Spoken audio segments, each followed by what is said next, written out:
Phrasal verb আমরা আগে 35টা একটা লিস্ট দিয়েছিলাম, 36টা যেটাই হোক না কেন সেই ফেজাল ভার্ব তোদের মাধ্যমিকে 3 নম্বরের জন্য থাকবে। আগে বলেছি এখনো বলছি 3 নম্বর ভালো করে পেতে হলে আমাদেরকে ফেজাল ভার্বটা ভালো করে শিখতে হবে। তাহলে আগে আমরা সলভ করছিলাম মাধ্যমিকে যেগুলো পড়েছে। আজকে আমরা মাধ্যমিক 2018 তে যে ফেজাল ভার্বগুলো পড়েছে সেগুলো আমরা আজকে সলভ করব। দেখে নে তাহলে কি পড়েছিল, তোরা নিজেরাই পেয়ে যাবি এবং তোদের মধ্যে দেখ কনফিডেন্স অলরেডি চলে আসবে যে মাধ্যমিকে তোরা 3 নম্বর তোদের পকেটের মধ্যে ঢুকে যাবে খুব ইজিলি। তাহলে আমরা দেখে নেই কিভাবে কি পড়েছে 2018 তে। দেখ, they started their journey early in the morning. তাদের যাত্রা শুরু করেছিল তারা খুব সকাল সকাল। এখানে লিস্ট দেওয়া আছে। মাধ্যমিকের ক্ষেত্রেও 3টে ফেজাল ভার্ব থাকবে এবং লিস্ট কতগুলো থাকবে? 4টে লিস্ট থাকবে।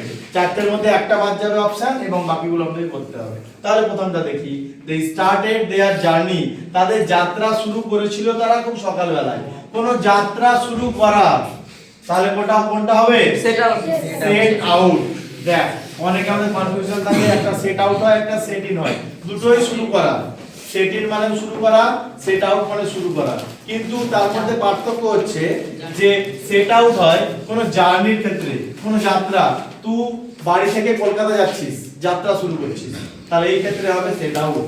আর সেট ইন, পরীক্ষা শুরু হলো, বৃষ্টি শুরু হলো, সেই ক্ষেত্রে কি হবে?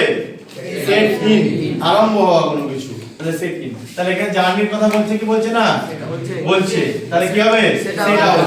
আর একটা কথা মনে রাখতে হবে ফেজাল ভার্ব করার সময় যে আমাদের টেন্সটা কিসে আছে সেটা দেখতে হবে। সাবজেক্ট স্টার্টেড মানে কোন ফর্ম? B2 মানে past tense, simple past tense. তাহলে আমাকে এটাও দেখতে হবে। যেহেতু সেটের 3টে ফর্ম হচ্ছে সেট, সেট, সেট, তিনটাই একই, তার জন্য আমরা কি করব? এটা সেট আউট, সেট আউট হয়ে গেল। নেক্সট চলে I. I cannot understand what you are saying. আমি বুঝতে পারছি না যে তুমি কি বলছো, আমি সেটা বুঝতে পারছি না। আন্ডারস্ট্যান্ড, তাহলে এবার কোনটা হবে? Make out. দেখ, আন্ডারস্ট্যান্ডটা কোন ফর্ম? প্রেজেন্ট ফর্ম, তাই তো? আর একটা কথা মনে রাখবি, ভার্বের যখন তোরা করবি প্রপার ফর্ম অফ ভার্ব, সেই ক্ষেত্রেও কিন্তু এই কথাটা মনে রাখবি। পরে মডেল ভার্বের পর ভার্বের কত নম্বর ফর্ম আছে? 1 নম্বর ফর্ম আছে। বারবার বলি, এগুলো প্রপার ফর্মের ভার্বের ক্ষেত্রে শূন্যস্থানের ক্ষেত্রেও কিন্তু দিয়ে দেয়। তাহলে প্রপার ফর্মের ক্ষেত্রেও মডেল ভার্বের পর যেটা আসবে 1 নম্বর ফর্ম। তাহলে আন্ডারস্ট্যান্ড বুঝতে পারা, আমরা কি লিখে দেব? এটা মেক আউট হয়ে গেল অ্যানসার আমাদের। শুধু উত্তর লিখে দিলেই হয়ে যাবে, বক্স দেওয়া থাকবে শুধু। Next number 3, the man abandoned evil company.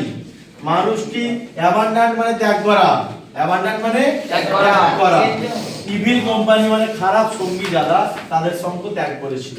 তাহলে কোনটা হবে? Give up. তাহলে গিভ আপটা এটা কোন ফর্মে আছে? V2। অ্যাবান্ডন্ডটা হচ্ছে V2, যেহেতু সিম্পল পাস্ট টেন্স। তাহলে গিভ এর 2 নম্বর ফর্ম কি? গিভ। Give, gave, given. তাহলে এটা হয়ে যাবে আমাদের গিভ আপ। ঠিক আছে, এইভাবে আমাদেরকে করতে হবে প্রত্যেকটা ফেজাল। খুব সহজ, টেন্স অনুযায়ী শুধু চেঞ্জ করে দিলাম হয়ে গেল। ঠিক আছে, এই ছিল 2018 তোদের মাধ্যমিক পরীক্ষা ফেজাল।